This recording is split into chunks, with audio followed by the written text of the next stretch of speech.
ماں باپ کی برائیاں سنتا پھر رہا ہے۔ لعنت ہے ایسے نیک بیٹے پر کہ جو باپ کو برا کہہ رہا ہو اور خود نیک بنا ہوا۔ یہ میں لعنت نہیں ڈال رہا، یہ لعنت مصطفیٰ صلی اللہ علیہ وآلہ وسلم نے خود ڈالی۔ یہ فرمایا میرے آقا صلی اللہ علیہ وآلہ وسلم نے کہ اس شخص پر لعنت ہے۔ اللہ حضرت ابان رحمت اللہ تعالی علیہ حضرت انس بن مالک رضی اللہ تعالی عنہ سے نقل کرتے ہیں کہ حضور علیہ السلام کے زمانہ مبارکہ میں لوگ جو ماں باپ کی توہین کرتے تھے تو حضور صلی اللہ علیہ وآلہ وسلم فرماتے تھے کہ یہ توہین کرنا جو ہے یہ اللہ کی لعنت کو حاصل کرنا ہے۔ اس لیے یہاں تک بھی فرمایا گیا کہ آپ کسی کے ماں باپ کو گالی نہ دیں۔ اگر آپ کسی کے ماں باپ کو گالی دیتے ہیں گویا کہ آپ خود اپنے ماں باپ کو گالی دے رہے ہیں۔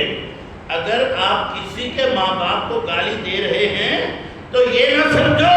کہ میں فلاں شخص کے ماں باپ کو گالی دے رہا ہوں۔ میرے آقا نے فرمایا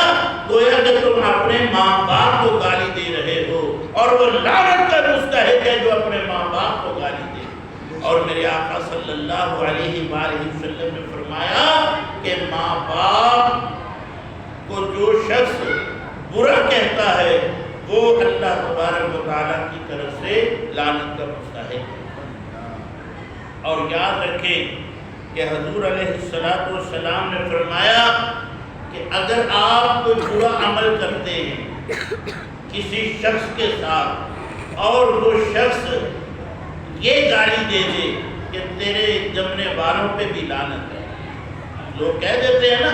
یعنی اس شخص پہ تو لعنت ہے ہی ہے لیکن اس پہ تیرے جمنے والوں پہ تیرے ماں باپ پہ بھی معاذ اللہ لعنت ہے، تو گویا کہ اس شخص نے ایسا عمل کیا نا کسی کا دل دکھایا نا، اس دل دکھنے کی وجہ سے اس نے اس شخص پہ بھی لعنت کی اور اس کے ماں باپ پر بھی لعنت کی۔ تو میرے آقا صلی اللہ علیہ وآلہ وسلم نے فرمایا یہ لعنت جو ہے نا یہ اس کی وجہ سے اس کے کردار کی وجہ سے اس پر اس کے ماں باپ پر ہوئی ہے، لہذا اس لعنت کا بھی ذمہ دار یہی شخص ہے، یہی بیٹا ہے۔ اگر بیٹا صابر ہو، اگر بیٹا متقی ہو، لوگ کہتے ہیں اللہ نے کتنا پیارا بچہ بنایا ہے اور اس کا اخلاق دیکھو، اس کا انداز دیکھو، اس کی گفتگو دیکھو اور کتنے عظیم ماں باپ کا بیٹا ہے، کتنے پیارے ماں باپ کا بیٹا ہے، کوئی بھی اس کے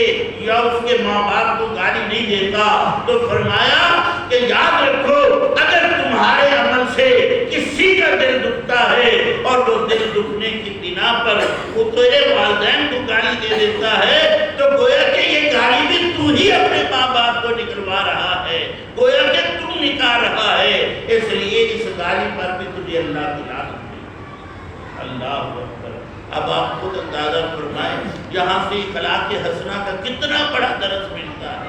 کہ جب انسان سمجھے کہ میرے اچھے عمل سے میرے اچھے کردار سے کوئی مجھے برا نہیں کہے گا، میرے ماں باپ کو برا نہیں کہے گا، اس لیے وہ اچھا عمل اور اچھا اخلاق پیش کرتا ہے تو گویا کہ وہ والدین کی عزت و افضائی کر رہا ہے، والدین کی شان ظاہر کر رہا ہے، لوگ اس کے والدین کو بھی دعائیں دے رہے ہیں اور اسے بھی دعائیں دے رہے ہیں۔ اس لیے دوستو اپنے اعمال کو اچھا کر لو، اپنے کردار کو اچھا کر لو۔ اگر آپ چاہتے ہیں کہ آپ کو بھی محبت سے یاد کیا جائے، آپ کے ماں باپ کو بھی محبت سے یاد کیا جائے تو اپنے اخلاق کو اچھا کرو۔ آپ کا اخلاق آپ کے ماں باپ کی اچھائی بیان کرے گا، ان کے اخلاق کو ظاہر کرے گا۔ اس لیے دوستو اللہ تبارک و تعالیٰ اور اس کے پیارے رسول صلی اللہ علیہ وآلہ وسلم کا فرمان اور منشا بھی یہی ہے